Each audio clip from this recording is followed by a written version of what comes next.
I've seen this tendency in Latvia, a place that I've had some 16 years of experience with, and my son was born there some 10 years ago.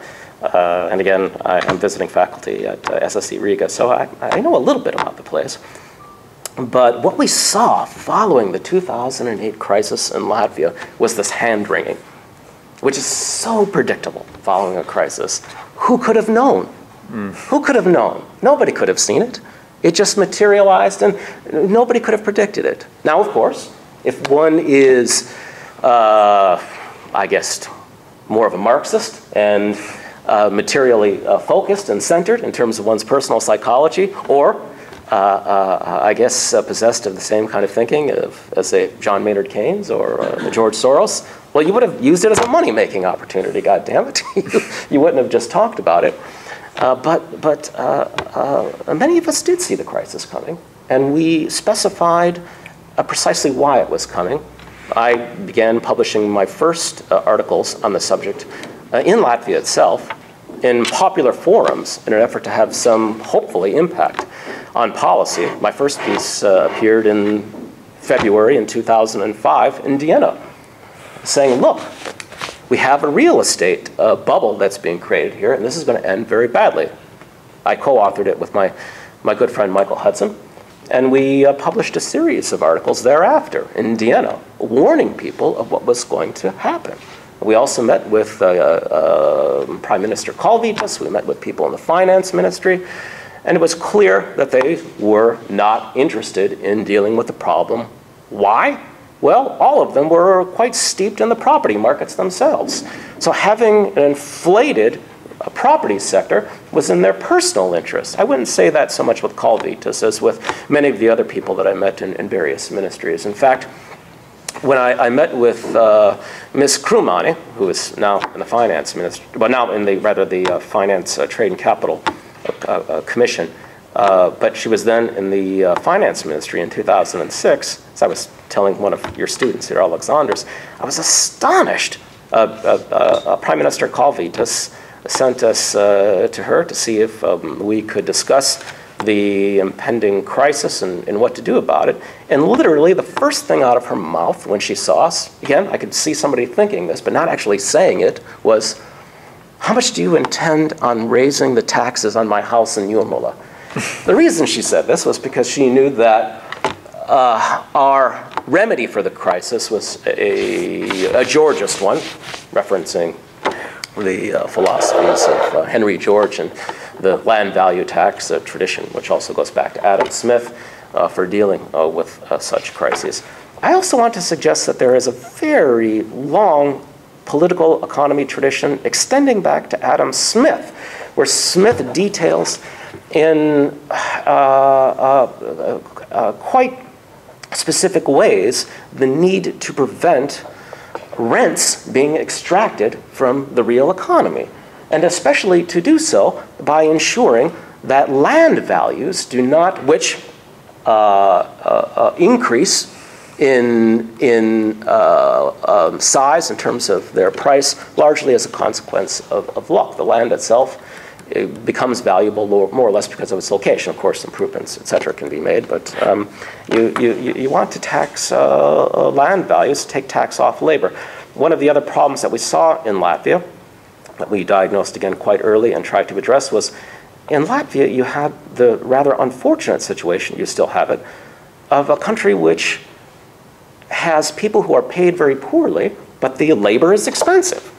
It's expensive because of how heavily taxed it is. They could go to a land value tax and try and take that tax burden off of labor. It's near 60% when you add in the employer contribution. That makes for a labor force which is very expensive. And so the cost advantages that Latvia could have in terms of assembly for export are diminished as a consequence of this overpriced labor. So that is another problem. The last thing that I just wish to remark on is something that Reiner said, and I couldn't agree more. And well, and also I guess with my colleague here as well, the role of luck. Of course, luck is very important. Luck is very important, there's no question.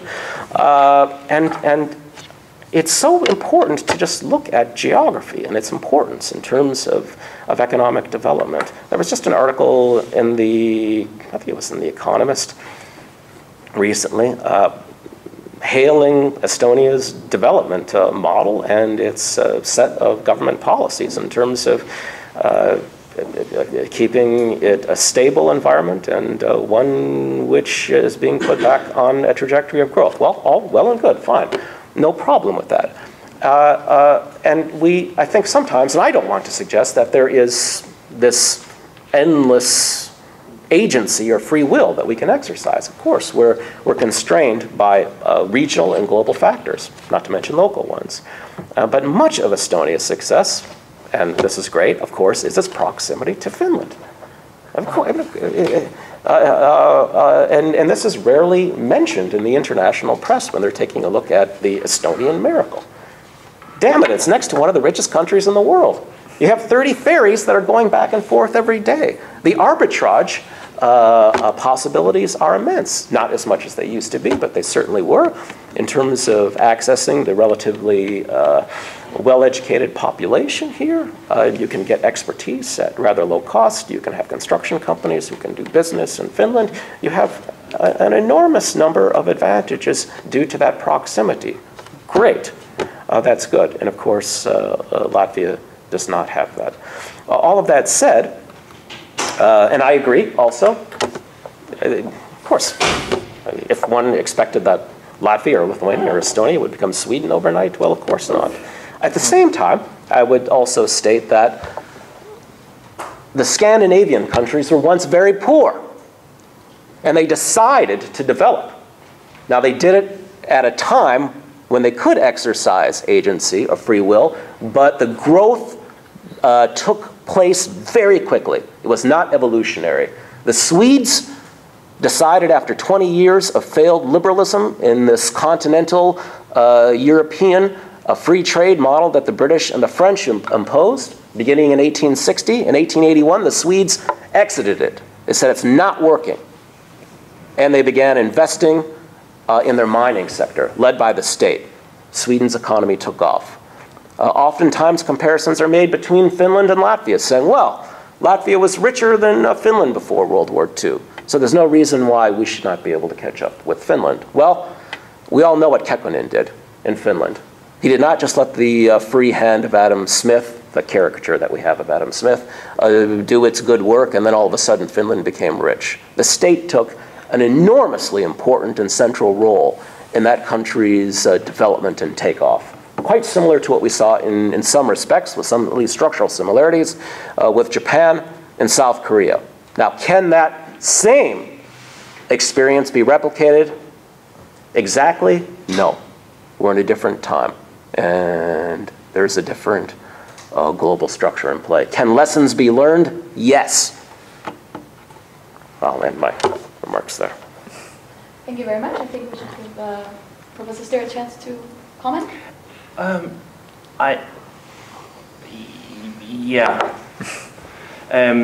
find this manifold between East and West very fascinating. The Unitarian religion is sort of one of my sort of a bit crazy about religion, and it's sort of fascinating to go to Ukraine or Moldova to sort of get Belarus to get a picture of how other countries on the manifold between East and West have managed. I want to explain why somebody did not really see the whole, the extreme capital inflows were putting the Estonian economy into. SD Bank sponsored together with IMF a high-ranking conference in Brussels in the January 2007. And since they needed a clown, I was invited, so therefore I sort of can bring a little bit of the input there. The current account deficits we saw in 2005, 2006, 2007 have never ever been tried before historically. The only other case we have is Bosnia-Herzegovina, where sort of enormous aid flows gave similar crazy numbers. We had current account deficits of 15–20% of GDP. This is normally when a central banker has already made his thumb red from pressing the alarm button. This is, of course, everybody knew that this is, so if you're following the debate on the Euro pact, the pact for the Euro, the new target they want to impose is 3% of GDP. This would be the maximum which you can only have when you have a good excuse for it. And we were running current account deficits of 10, 15, 20%. And of course we knew that this was unusual. The challenge we had, and which we in some sense, I cannot find out whether we got it wrong or got it right or not, it is, we had relatively closed economies until the 2002, 3, 4. Basically, the Russian crisis and so on. So there were formally lots of, no restrictions of capital flows to speak of, but in reality, the interest rate were completely different and it was sort of detached. Then suddenly, in the beginning of the first decade of this century, came the news that now these weird places would become real countries. They would join the European Union and they would join the NATO, which is very important so that you can keep the Russians out. So we were sitting there in this, so we suddenly saw a new picture. We are now integrated in the world. We were not integrated before. Now we will be integrated in the future. So then we would then expect our countries, Estonia, Latvia, Lithuania, to look like countries in the West. And when we look, for example, on borrowing volumes, credit growth, credit measures, it looked like we were heading towards Sweden or Denmark. So there were two possibilities. Either we had enormous capital inflows as part of a catch-up effect. So we go from one level, one degree of capital deepening in our economy, to another level. And it happened in a very few years, and therefore the flow variables would look crazy, outright crazy. Or were financial markets completely off track? We will never really know. We know that Estonia was on its way down already in 2007, basically, 7 actually, second half of 2007. I wrote sort of a piece to Central Banking Journal saying, will this be a hard landing or will it be a soft landing? I was not asking the question, will it be a landing? We certainly knew that we could not sustain 10% growth, current account deficits of 15 to 20%, but we were thinking, we were sort of looking at two possibilities. Are we having a natural adjustment because our economy is going to change? In which case it could sort of be a temporary phenomenon for a couple of years and then we would have a soft landing. Maybe that was what we had in 2007, 2008. Then came the global financial crisis, and I mean, we've done many stupid things in Estonia, but I don't think Lehman Brothers is the fault of any politicians here in this country. So we got this sort of, we were on our way down ourselves, and then we got the hammer in the head. I was part of these decisions. I got it half wrong, but I also would argue I got it half right. Like an index fund. Yeah, something like that. That's always the way. I would just very brief comment, I think, because then we can have questions.